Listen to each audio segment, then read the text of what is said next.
బళ్ళారిలో చోటు చేసుకున్న కాల్పుల ఘటనపై ప్రభుత్వం కఠిన చర్యలు చేపట్టింది. విధుల్లో నిర్లక్ష్యం వహించినందుకు గాను జిల్లా ఎస్పీ పవన్ నెజూర్ను బాధ్యతలు చేపట్టిన రోజే సస్పెండ్ చేస్తూ ఉత్తర్వులు జారీ చేశారు.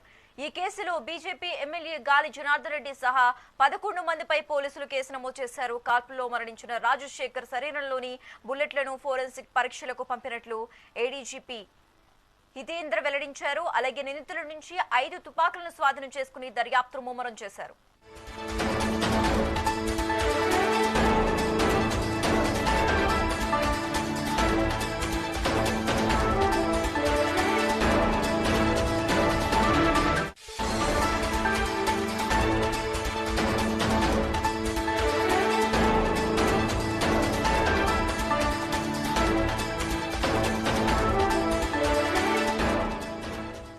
బళ్ళారిలో చోటు చేసుకున్న కాల్పుల ఘటనపై ప్రభుత్వం కఠిన చర్యలు చేపట్టింది. విధుల్లో నిర్లక్ష్యం వహించినందుకు గాను జిల్లా ఎస్పీ పవన్ నెజూర్ను బాధ్యతలు చేపట్టిన రోజే సస్పెండ్ చేస్తూ ఉత్తర్వులు జారీ చేస్తుంది. ఈ కేసులో బీజేపీ ఎమ్మెల్యే గాలి జనార్దన్ రెడ్డి సహా 11 మందిపై పోలీసులు కేసు నమోదు చేశారు.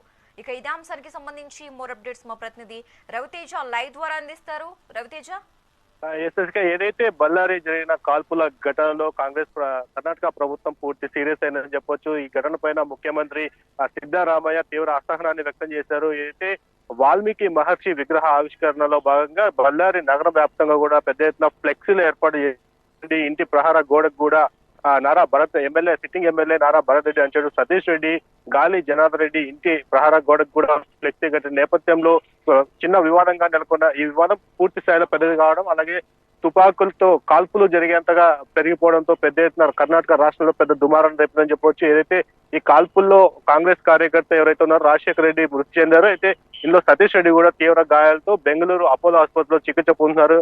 ఈ అంశం పైన కర్ణాటక ప్రభుత్వం పూర్తిగా సీరియస్ అని చెప్పొచ్చు. అయితే గురువారం రోజు అయితే కర్ణాటక బళ్ళారి జిల్లా ఎస్పీగా బాధ్యతలు స్వీకరించిన పవన్ నెజూర్ ని ఇందుకు బాధ్యతలు చేస్తూ కర్ణాటక ప్రభుత్వం తాను సస్పెండ్ చేసింది. అయితే ఈ కేసు విచారణ పూర్తయ్యేంత వరకు కూడా బళ్ళారి జిల్లా నుంచి పవన్ నెజూర్ వెళ్ళకూడదని చెప్పేసి కూడా ఇప్పటికే ప్రభుత్వం ఆదేశాలు జారీ చేసింది. దీనిపైన పూర్తిగా ఏదైతే కర్ణాటక బళ్ళారి జిల్లా కాంగ్రెస్ పార్టీ ఇన్ఛార్జ్ మంత్రి అహ్మద్ తో పాటు బళ్ళారి జిల్లా కాంగ్రెస్ అధ్యక్షుడు నాగేంద్రప్ప దీనిపైన సమీక్షించి ఈ సమస్యకు పరిష్కారం చూపాలని చెప్పేసి ఇప్పటికే కర్ణాటక ముఖ్యమంత్రి సిద్ధరామయ్య సూచించారు.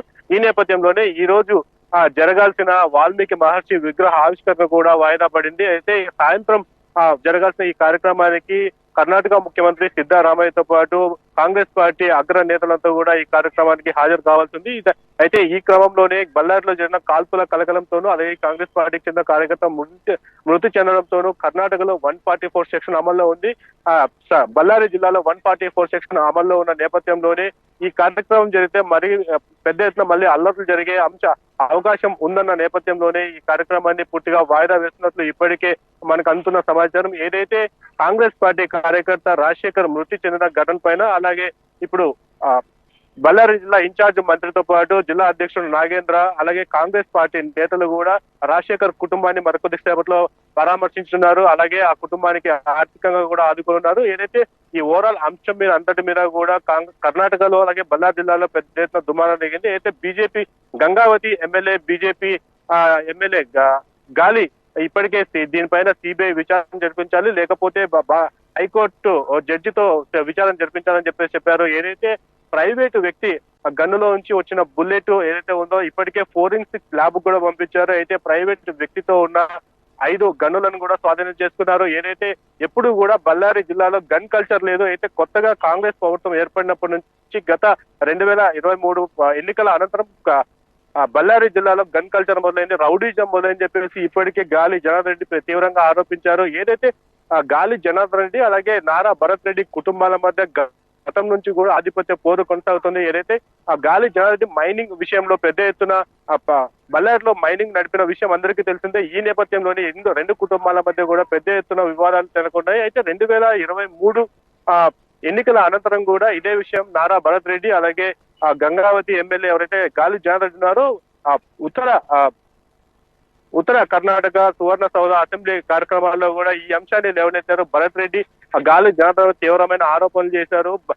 2 రాష్ట్రాలకి సరిహద్దులు ఉన్న గనుల్ని రెండు రాష్ట్రాల సరిహద్దుని కూడా పూర్తి చెరిపేశారని, అలాగే సువర్ణ భూములు అలాగే ఇతర అంశాలపైన తీవ్రంగా ప్రశ్నించారు. అయితే దీనికి సంబంధించి అసెంబ్లీలోనే ఎవరైతే గాలి జనార్దన్ రెడ్డి ఉన్నారో ఆయన కూడా నారా భరత్ రెడ్డి కుటుంబం నుంచి తనకు ప్రాణహాని ఉందని చెప్పారు. నిన్నటి రోజు కూడా మీడియాతో మాట్లాడుతూ గాలి జనార్దన్ రెడ్డి ఈ కుటుంబంతో నాకు పెద్ద ప్రాణహాని ఉందని చెప్పేసి బహిరంగంగానే మీడియా ముందర వెల్లడించారు. ఏదైతే ఇరు కుటుంబాల ఆధిపత్య పోరు చిన్న వాల్మీకి మహర్షి విగ్రహావిష్కరణలో భాగంగా బట్టబయలని చెప్పవచ్చు. ఏదైతే పక్కా స్కెచ్ ప్రకారమే వాల్మీకి విగ్రహ ఆవిష్కరణ కార్యక్రమంలో దాన్ని హత్య చేయాలని చెప్పేసి నారా భరత్ రెడ్డి కుటుంబం స్కెచ్ వేసిందని చెప్పేసి కూడా గాలి జనార్దన్ రెడ్డి ఆరోపించారు. ఓవరాల్ గా తీసుకుంటే కర్ణాటక రాష్ట్ర వ్యాప్తంగా అలాగే బళ్ళారి జిల్లాలో 144 సెక్షన్ అమల్లో ఉంది. దీనిపైన కాంగ్రెస్ ప్రభుత్వం కూడా పూర్తిగా సీరియస్, ముఖ్యమంత్రి కూడా సీరియస్ అయింది. దీని మీద నివేదిక ఇవ్వాలని చెప్పేసి కర్ణాటక హోంమంత్రి పరమేశ్వర్ తో కూడా పోలీసు అధికారులను ఆదేశించారు. ఓవరాల్ గా కాంగ్రెస్ పార్టీలో ఉన్న భరత్ రెడ్డి పైన కూడా కాంగ్రెస్ అధిష్టానం కూడా పూర్తి సీరియస్ అయింది. వారిద్దరి మధ్య ఉన్న సమస్యలను పార్టీకి తీసుకురావడంతో పెద్ద ఎత్తున పార్టీకి చెడ్డ పేరు వస్తున్న నేపథ్యంలోనే ఈ విచారణ చేపట్టారు. తర్వాత ఇటు గాలి కుటుంబ సభ్యులతో పాటు అలాగే నారా భరత్ రెడ్డి కుటుంబ సభ్యులపైన కూడా ఇరు పక్షాల పైన కూడా కేసులు నమోదు చేశారు. ఇప్పటికే మరోవైపు బీజేపీ అగ్రనేతలు కూడా కర్ణాటకలో జరుగుతున్న విషయం పైన పెద్ద ఎత్తున ఆరోపణలు చేస్తున్నారు. కర్ణాటకలో ప్రతిపక్షంలో ఉన్న బీజేపీ కార్యకర్తలకు రక్షణ లేదంటే ఇప్పటికే బీజేపీ రాష్ట్ర అధ్యక్షులతో పాటు అందరూ కూడా ఇదే అంశం పైన మాట్లాడుతున్నారు తెలుస్తుంది. Shashi. Okay right, thanks for the updates Raviteja.